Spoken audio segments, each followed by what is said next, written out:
So today I'm going to be showing you guys how to weave. The reason why I'm showing you this today is because I hope to become a resource for teachers, for students, and maybe just for the at-home I'm trying to learn more about artist. So weaving is a really simple, easy to do fiber art technique, and you can do it with a variety of materials. A lot of things that you can just find around the house are going to be things that I focus on anytime I'm creating a project for you guys to follow along with. So hopefully it's not something you have to go out and hunt down at some Hobby Lobby or craft store and then spend a lot of money in order to get the proper materials. So today, let me just show you guys a little bit about what I have. So these are my materials. I just have some masking tape, and cheap masking tape works okay. And then some scissors, and then I found some scrap cardboard. I have no idea what this was part of. It's not a box, but I found some cardboard and I'm going to use it. It's corrugated, but it's pretty well pressed. So I would not recommend getting something that's like really fluffy corrugated board because you're just going to be fighting it. Cardstock probably won't be structurally stiff enough. You need something that's not going to want to flex. But if you want to use an alternative material besides cardboard, mat board works really well. I don't know if you have any mat board laying around, but anyways, try not to ramble too much. What I'm going to do first is just find a nice piece that's not bent up yet. So this piece right here is still relatively flat. It's not quite a rectangle. It doesn't have to be a rectangle. It could be a square. It could also be kind of a long, slender rectangle, and I'll tell you the difference between these different shapes here in just a minute. So I'm going to trim this down. Now, the reason why I mentioned having different shapes for your loom, that's what we're making right now. This is your loom. The reason why I recommend different shapes is so that your piece of fabric, because that's essentially what we're going to be creating, your piece of fabric is going to then take the shape of the loom. If you are maybe working with a group of students or younger kids, this might be a fun collaborative project to do. You could make some pre-cut looms in the shape of a square, and each student could create their square, and then you could sew them all together and create a quilt for your classroom to all admire. You could create a long skinny rectangle. So if I cut this one in half, that'd have a nice long skinny rectangle, and you could weave a bracelet or maybe kind of a choker necklace. Or if you just want something that's, you know, just for fun and you don't really have any intentions for it, then any size will do. Make sure that the two ends, the two short ends, are going to be parallel to one another. And then the first thing that you're going to do is create a series of notches on the two opposite sides, okay? So I'm gonna just take my scissors, and I like to work with the base of the scissors because that's where it's sharpest and you have more control. Especially if you're cutting something like cardboard, you need a little more leverage, and that gives it a short, hard bite. So I'm gonna do these maybe about 1/4 of an inch apart.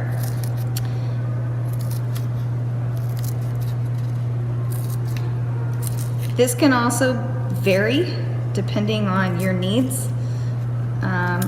If you are middle school or above, then doing something this small is perfectly reasonable. If you're working with smaller kids that may not have the fine motor skills to work with such small pieces, then you could go, I'd say about twice this size, so 1/2 inch apart. If you go any more than that, it starts to get a little crazy. Okay, and what this is going to do is it's going to hold the threads that will stay the shape of your weaving project. So if I pick some yarn here, See my basket? Do you notice that this is also woven? Baskets are woven, so that's why I have baskets. See this one too? And this one shows all these neat little patterns. So pick some random yarn. I just chose some yarn that I got probably at a thrift store or something. And the first thing I'm gonna do is take this end and at maybe about 2 inches of the end and shove it down into that notch. Make sure it's down all the way into that notch that you cut, okay? And then I'm gonna take it, hold it in place, and wrap it down to the next notch. Make sure you pull it tight, okay? Don't pull it so tight you bend your loom. That's no good. Don't do that. But you want to make sure that these are taut, okay? Think guitar strings.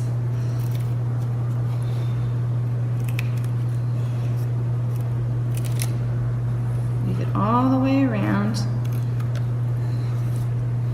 So as I said at the beginning, I want this to be a resource video. So I would really like to see teachers who could use it get the most benefit. So some things that I would talk to my students about while I'm showing them these techniques is the history of fiber art. Most kids aren't going to be all that familiar with fiber as a medium. Anytime I've talked to kids who aren't like really super excited about art and haven't had a whole lot of experience with it, just think that art is about drawing and painting and maybe clay. Okay, so I'm at the end here. I'm gonna cut right here at about 2 inches. Okay, put my yarn back. It's out of the way, you can see me. Okay, now I'm gonna take my masking tape. See, masking tape is not absolutely necessary, but it definitely makes things more convenient. So if I were passing out this masking tape to my students, I would just tear off a bunch of little pieces, walk around the room, and help them tape it down or assign it to them, okay? So I'm gonna tape this piece across the threads. It just helps hold it in place. Okay, this is now the back of the loom, okay? You notice how great I am at this, that all of these matched up. I didn't measure these out, okay? I'm just skilled. So I didn't measure these out. I didn't count how many notches I was making. If you end up with an extra, that is perfectly okay. It is not gonna ruin your loom, okay? So if you have an extra notch here at the end or something somewhere, it's not a big deal. Okay, so the strings are all taut. They snap back to where they were originally. Now this is cool because the yarns, it changes colors, so it makes this cool pattern on there already. This is one that I've been working on a little bit, and so I'll come back to that, but notice the green, okay, in the back, and it has an extra notch, okay? Didn't ruin the weaving, it's okay. So now that I have my loom, it's all fixed, it's ready to go. This is step number 1, and we're done, basically. Okay, the step number 2 is going to be your weaving, the actual process of weaving, okay? Now, for this part, while you're talking to your students and you're directing them, I like to talk to them about elements and principles of art that we are focusing on. So just about every project that you do is always going to encompass some combination of your elements and principles of art. And this one, oh my gosh, this knot is killing me. I'm not gonna use the white. I'm gonna use the green.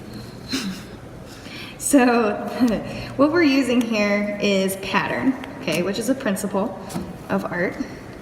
Now, depending on your poster, it might be a little bit different, okay, but pattern is the one that I always dealt with.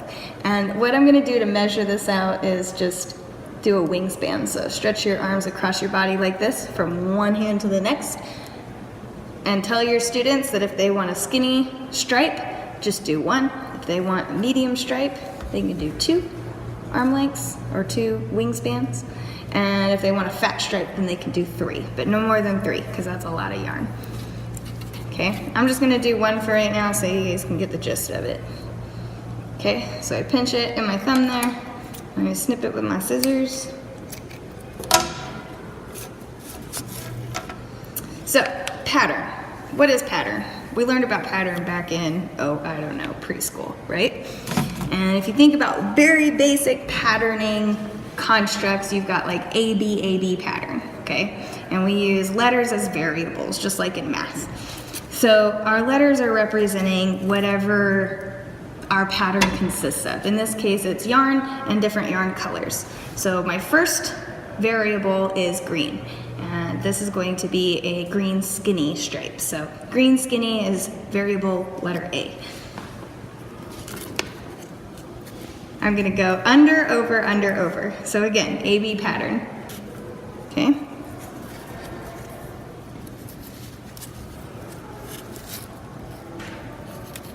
A-B, A-B, A-B is my pattern across as well. So, creating a pattern not only in the colors and the appearance of my weaving, but it's also just in the technique of how to weave. A-B pattern. The pattern that comes across here, if I choose to do green, white, pink, green, white, pink, that's gonna be an ABC pattern. I could go A, B, C, B, A, which would be a new pattern, and then repeat ongoing. All right, so get creative. Encourage your students to get creative. Now that I'm done with my first row, I'm gonna yank this sucker all the way through and leave about 2 inches. Okay, this is the little tail end. Okay, and then I'm gonna come back the other direction, so it becomes a zigzag. Okay, back and forth, back and forth. And then I'm gonna switch up the pattern. So if I started A, B, A, B, then I'm gonna start B, A, B, A, okay? AKA under, over, then becomes over, under. Same pattern, just in reverse. Now to make it a little bit easier, it hasn't done it to me yet, but sometimes these ends start to kind of fray open, okay? If that starts to happen, then you can just take another little piece of masking tape, wrap it around the end, create kind of that shoestring effect. I've also seen kids get really creative and use like a paper clip and design their own little needle to push this in the pattern that they need, okay? So I'm gonna do the second row and then I'm gonna move on to my next piece. Okay, notice I ended with over, I'm gonna start with under. So under, over, under,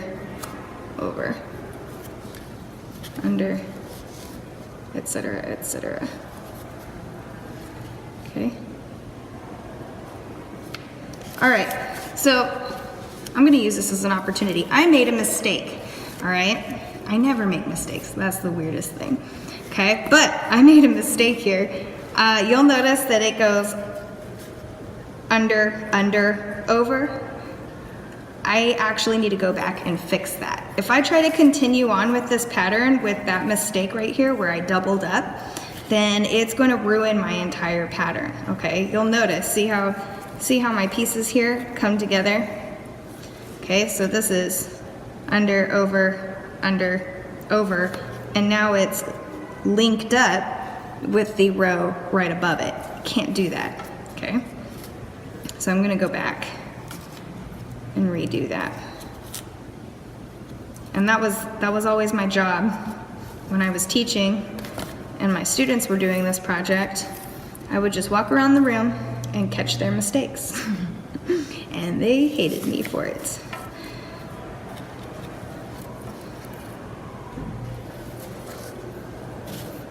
Okay. All right, so easy fix. If you catch it early, not a big deal. If they've gone on and on and on and on, they're gonna be upset. So try to catch it early.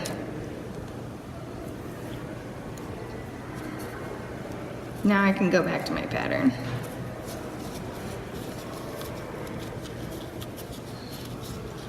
If they're doing a really good job, then they'll be checking themselves as they go. Every time they finish a row, they just check themselves by pulling this string right up next to it, and you kind of see if I lift up a little bit, I'm wiggling those strings so that it went underneath. And I'm always wiggling new strings, or the opposite strings of the line, right above it. Okay, then I gotta pull this all the way through. Now here's the other mistake that happens a lot, so pay attention. Right here, this loop on the end, if I pull this way tight, you see what it does to that thread right there? Okay, it starts to pull it in. We don't want that, okay, that's really bad. So make sure, I tell people it's easiest for me if I just put my thumb right there and pinch down so that I can't pull it too tight by accident. And that way it keeps that thread nice and straight, okay? So, we'll put this one aside for right now. We'll come back to it just in a little bit. I'll try to make things a little difficult on you. You notice how I used the same color for both sides? Yeah, because I'm just mean. So I finished this whole row, okay? It's nice and solid. And here's the thing you can't really notice, because I did use both colors, is that you cannot see these threads through these threads. So your vertical lines should vanish beneath your horizontal lines. Now I've left a little bit left over. If I really wanted to, I could probably go ahead and, you know, create another row, but I don't want to. I want to leave this much left over so that I can do my next color. Okay, so I can tie it on to the end. That's all you're doing. It makes it really easy. This one's just gonna be one arm length, so this is gonna be skinny pink. All right, so this is medium green, this is skinny pink. Those are my two variables. It's part of my pattern. If I were to stop here, I would just repeat that. So it'd be, you know, a thicker green stripe with a skinnier pink stripe, thicker green, skinnier pink, etc. All the way down to the end of your loom. The easiest way to do the tie so that it doesn't come apart is to tie it like balloon string, or a balloon when you tie off a balloon. So I put the two strings together, loop it around my fingers, and then tuck both of those ends through the loop I just created. Pull it tight. That way the two strings are pulling against each other and it doesn't slip out. Now I can take my end and I'm just gonna continue weaving like I never stopped. Let's go! Party rock is in the house tonight. Everybody just have a good time. Yeah. And we gon' make you lose your mind. Woo. Everybody just have a good time. Clap. Party rock is in the house tonight. Oh. Everybody just have a good time. I can feel this thing. And we gon' make you lose your mind. Yeah. We just wanna see you shake that.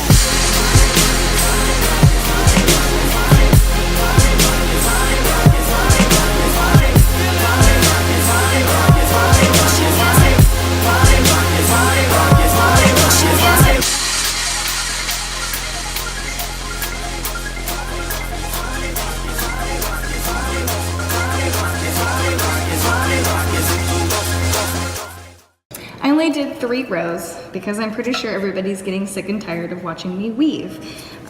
You can probably expect for students maybe around 6th grade, that's usually who I would teach this project to. Around the 6th grade range, they would usually work on this for about 4 to 5 days. Not just the weaving specifically, but probably about 1 day to get the loom prepped and prepared and to get it started, and then about 3 days weaving and creating, you know, their pattern, and then the last day we would all remove the weaving from the loom. So this loom can be reused. I mean, we are just using cardboard, so it might not be in good enough shape to reuse. If it's not, then just send it home with the students. They can maybe reuse it themselves. Or if you think they're in good enough shape that you want to try to do it again, then collect these limbs back from the kids, okay? Or, you know, if you're just doing this at home by yourself, then you can keep your limb. Or maybe try it in different sizes. I don't know. But anyways, since I'm done with this now, I need a pair of scissors. And I'm going to flip this over onto the back side. And we have all of these strings, these vertical strings going on back here too, okay? And what we want to do now is go ahead and just clip them. And then right down the middle. Okay, we're gonna pull these off in pairs on the front side and tie them together in double knots. Okay, depending on your age group, this might be kind of tricky. So tying is not always a child-friendly task. Now take the first two, including this end that you left when you first started weaving. You're gonna take these two ends and pop them off together and just double knot, okay? So that's the crisscross, loop it under, pull it tight. Do it again, crisscross. I stick my finger in there so that it holds that hole open, and then you're gonna flick that through. Pull it tight, and there you go. You got your first knot, okay? You're gonna do the same thing repeatedly across the whole top of your weaving, okay? So double knot all the way across. Pop two off at a time. That way you don't get overwhelmed or lose track of where you're at.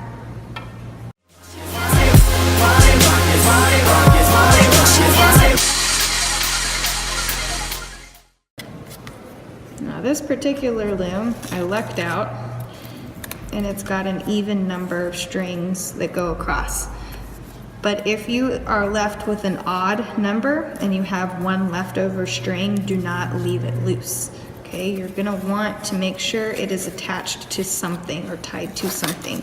So you've got all of these little ends, leftover ends, you can just tie it onto one of those. Okay, so now this whole top half has been released.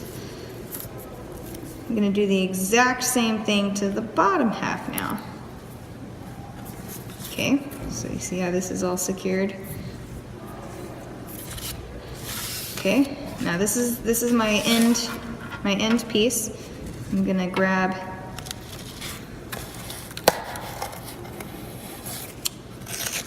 you might remove the tape. That would be more helpful. So take this end piece and this end piece and double knot those.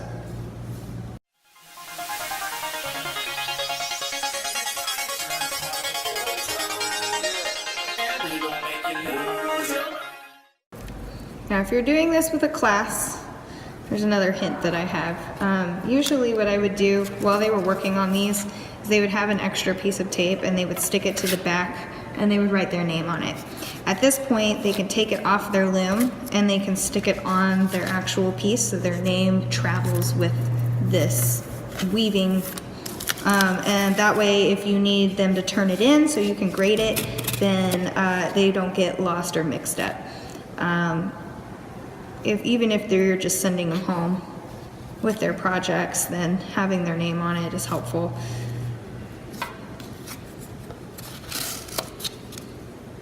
Okay, so now that I'm finishing these up, you have a couple of options.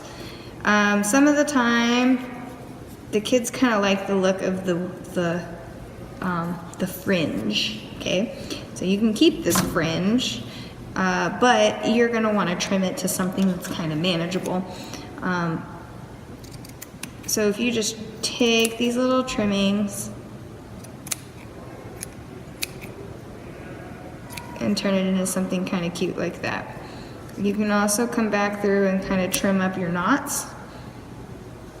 Okay, just be careful you don't cut the knot apart. Okay, if you do a little bit, it's probably not going to go anywhere, but just in case. Okay, the other thing you can do is you can leave these long. Okay, there's a couple of options. I mean, if you wanted to, you could turn this into your bracelet. It's kind of a weird shape, but if you did your long skinny loom, then you would just take this and you would tie your two ends together around your wrist like that, maybe.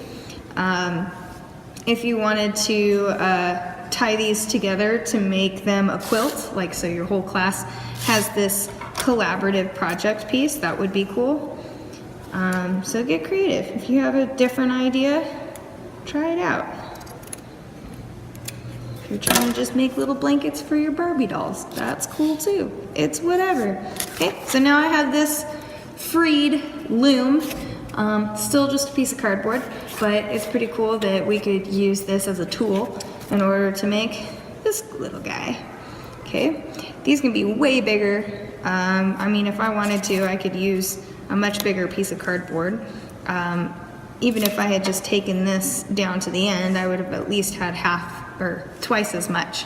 But just for the sake of seeing what we could make, I wanted to keep it short and sweet.